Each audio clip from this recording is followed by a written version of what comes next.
An angry stranger storms into a cafe pointing fingers at Barron Trump. What happens next? A conversation so unexpected it leaves everyone questioning their own assumptions. It was a breezy afternoon.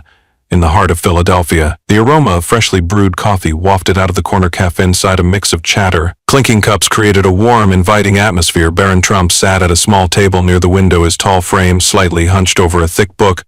He wasn't trying to draw attention, wearing a plain hoodie and true blending into the crowd, or so he thought. He had come here for a simple reason, a moment of quiet. As the youngest son of a former president, his life had often been a whirlwind of public appearances, scrutiny, but here among strangers sipping lattes and scrolling through their phones, he felt an unusual sense of anonymity. Barron was engrossed in his book when a sudden sharp voice cut through the cafe's hum. "You think you're better than the rest of us?" The voice was loud enough to stop conversations. Heads turned toward a man standing a few feet away from Barron's table. The man looked to be in his late 40s with a withered face, a fiery expression. He wasn't dressed poorly, but his clothes had the unmistakable wear of someone who'd seen hard times. His tone was confrontational, his body tense. For a moment Barron froze, not out of fear, but out of surprise. This wasn't something he'd anticipated when he'd picked this cafe for a quiet afternoon. The tension in the room thickened as all eyes focused on the unfolding scene.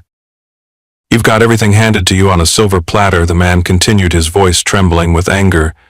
"Do you even know what it's like to struggle?" The other patrons exchanged uneasy glances, unsure whether to intervene or stay silent. The barista behind the counter hesitated, her hand hovering near the phone. Barron's calm demeanor contrasted sharply with the man's intensity. He closed his book slowly, placing it on the table, and looked up at the man. "Sir," he said, his voice steady but quiet, "I'm not sure what's upset you, but maybe we could talk about it." The man scoffed loudly. "Talk? You want to talk? What could you possibly have to say that someone like me would want to hear?" The cafe fell eerily silent. People waited, holding their breaths for what would happen next. But instead of matching the man's aggression, Barron did something no one expected, and it changed everything. Barron leaned back in his chair, his posture relaxed but attentive. The man's anger seemed to pulse through the room, making even those watching from afar feel uneasy. But Barron didn't flinch. Instead, he gestured to the empty chair across from him. "Please sit," he said calmly, his tone disarming. The unexpected offer took Duffer aback for a moment. The tension in his shoulders didn't ease. He stood there, fists clenched, glaring down at Barron. The man sneered. "Why would I want to sit with someone like you? You're just another spoiled kid who'll never know what it's like to live in the real world." A few patrons shifted uncomfortably in their seats, whispering to one another. The barista made a subtle movement, as if considering whether to intervene, but Barron kept his composure. "Maybe you're right," Barron admitted, his voice measured. "I haven't walked in your shoes, but if you sit down, maybe you can tell me what that's like for a second." The man seemed to falter. The firmness in Barron's voice wasn't a challenge, it was an invitation.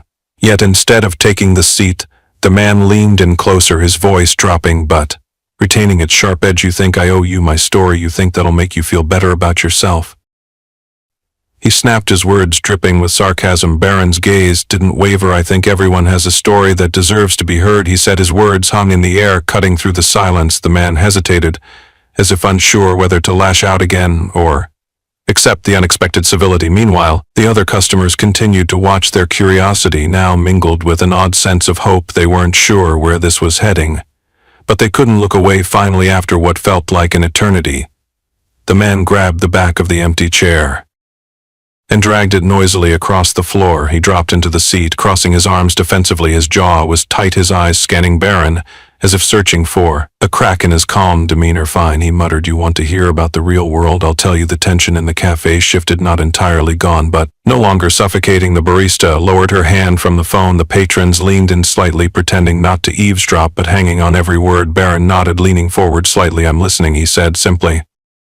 And so the man began to speak, but what came next wasn't just a story, it was a revelation. The man took a deep breath, his chest rising and falling, as if trying to steady himself. When he spoke, his voice was quieter, but no less raw. "You look at me, see someone angry for no reason, but you don't know what it's like to lose everything," he began, his words heavy with bitterness. He glanced around the cafe as if daring anyone to interrupt before his gaze landed back on Barron. "I had a job, a family, a decent life. But then the factory I worked at shut down just like that, gone, hundreds of us left with nothing but promises they'd relocate us, promises that never came true. The cafe was silent save for the faint sound of the espresso machine hissing in the background. The man's voice began to crack as he continued, his tough exterior crumbling with each sentence. I tried to hold it together for my wife and kids, worked whatever odd jobs I could find, but when you're scraping by, it doesn't take much to break you. My wife, she left. Took the kids with her, said she couldn't live like this anymore. He paused, his eyes glistening. I can't even blame her. Barron remained silent, his face unreadable, but there was no mistaking the empathy in his eyes. The man's gaze shifted to the table, his fingers tracing the grain of the wood absently, as if trying to ground himself. Do you know what it feels like to walk into a room and know everyone is looking at you, judging you, thinking you're nothing? That's my life now. Every single day the words hit hard, not just for Barron, but for everyone listening. A woman at a nearby table shifted in her chair, suddenly engrossed in her coffee cup, as if trying to process what she just heard. Then I see someone like you, the man continued, his voice rising slightly, sitting here with your fancy clothes, reading a book, like you don't have a care in the world, and it makes me mad because no matter what I do, I'll never have what you have. His words hung in the air like a storm cloud, heavy and charged. Barron didn't rush to fill the silence. He let the man's pain settle, respecting its weight. Finally, he leaned forward, his elbows resting on the table. I don't know what it's like to be in your shoes, Barron said softly. I do know what it's like to feel judged, to feel like people have already decided who you are before you've even said a word. The man looked up sharply, his eyes narrowing. What could you possibly know about that? Barron's response wasn't one and one and one in the cafe expected. It turned the conversation and the entire mood of the room in a way no one could have predicted. Barron took a deep breath, his steady composure making the tension in the room feel less suffocating. He leaned forward, meeting the man's skeptical glare with unwavering eyes. You might think I've got it easy because of my name, and in some ways you're right. I've never had to worry about a roof over my head or food on the table, but that doesn't mean I don't know what it's like to feel misunderstood. Barron began, his voice calm but carrying a weight that made everyone in the cafe lean in a little closer. The man scoffed, ready to interrupt, but Barron held up a hand, not in a dismissive way, but as if to say, hear me out. Everywhere I go, people make assumptions about me. They think they know who I am, what I believe, what I've done, just because of my last name. They don't see me as a person. They see a caricature, someone they can project their own frustrations onto, kind of like what's happening here. The man's face twitched as if Barron's words had struck a nerve. He didn't say anything, but his posture shifted ever so slightly, his arms loosening from their defensive cross. Barron continued, his tone measured but genuine. I'm not saying my struggles are the same as yours, they're not, but pain is pain. Feeling like you're invisible or like you'll never be understood, that's something we all face, no matter where we come from. The cafe was utterly silent, now the kind of silence that feels thick with thought. Even the barista had stopped mid-step, her tray of cups momentarily forgotten. Barron leaned back slightly, giving the man space to absorb what he just said. I'm not here to argue with you.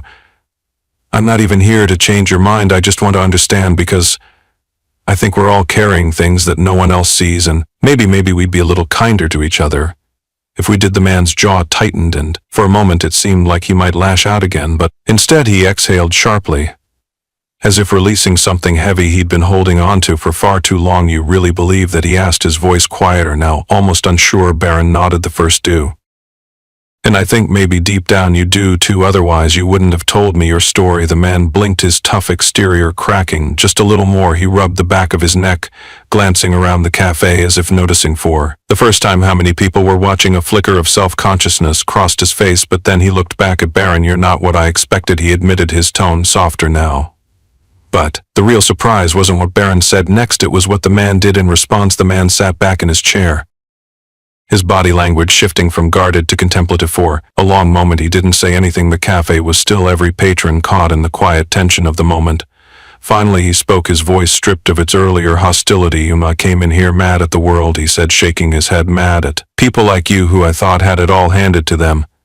But maybe I've been carrying that anger too long. Maybe it's not about you at all. Barron didn't respond right away. He let the man's words hang in the air, giving them the weight they deserved. When he finally spoke, his voice was steady and measured. I think it's easy to blame people we don't know. It's harder to face what's really hurting us. But you did that today. I respect that. The man looked up, his eyes meeting Barron's. For the first time there was no trace of anger, only a weary kind of gratitude. You're a good kid, he said almost reluctantly, as if the admission cost him something. I don't say that often. The shift in tone was palpable. The tension that had gripped the cafe dissolved. Replaced by an unexpected sense of connection, the barista smiled faintly. As she resumed her work, a couple at a nearby table exchanged glances, their expressions softening. Then the man did something that caught everyone off guard. He reached across the table, his hand outstretched. Barron hesitated for only a second before clasping it firmly. "I'm sorry," the man said, his voice thick with emotion, "for judging you before I even knew you." Barron smiled, a genuine expression that lit up his face. "I'm sorry if I ever gave you a reason to feel that way." The handshake lingered for a moment before the man pulled back. He stood smoothing his shirt awkwardly and glanced around the cafe. "I think I owe everyone here an apology too," he said, his voice carrying across the room. "I came in here angry. This kid," he reminded me, "that sometimes we've just got to listen." The cafe erupted in quiet applause, not loud or showy, but heartfelt. The man nodded, visibly moved, and made his way to the door. He paused just before leaving and looked back at Barron. "Thank you," he said simply. And then he was gone. What happened next wasn't as dramatic, but it left everyone in the cafe with something to think about. It's a moment they wouldn't soon forget. As the door closed behind the man, the cafe seemed to exhale collectively. Conversation slowly resumed, but they weren't the same. There was a new energy in the room, a shared understanding among strangers who had just witnessed something extraordinary. Barron returned to his seat, picked up his book, and took a sip of his now cold tea, but before he could fully retreat back into his solitude, a woman from a nearby table approached him. She looked to be in her 60s, with kind eyes and a warm smile. "Young man," she said softly, "I just want to say what you did back there was remarkable. You didn't have to listen to him, but you did, and I think you reminded all of us that sometimes kindness is all it takes to turn things around." Barron nodded, his expression humble. "Thank you, ma'am. I think we all just want to be heard." The woman smiled and returned to her table, leaving Barron to his thoughts. Around him, the cafe buzzed with a different kind of energy. Now patrons were smiling at each other, striking up conversations, and offering small gestures of kindness, holding doors, sharing smiles, and even picking up tabs. By the time Barron left the cafe, the day felt brighter, not just for him, but for everyone who had been part of that moment. The man's anger, Barron's empathy, the simple act of listening had created a ripple effect of understanding and compassion. As Barron walked down the street, he couldn't help but think about how small actions could have such a big impact. He didn't know the man's full story, and he probably never would, but in that cafe, for those few moments, they had connected, and that connection had changed the tone of an entire room.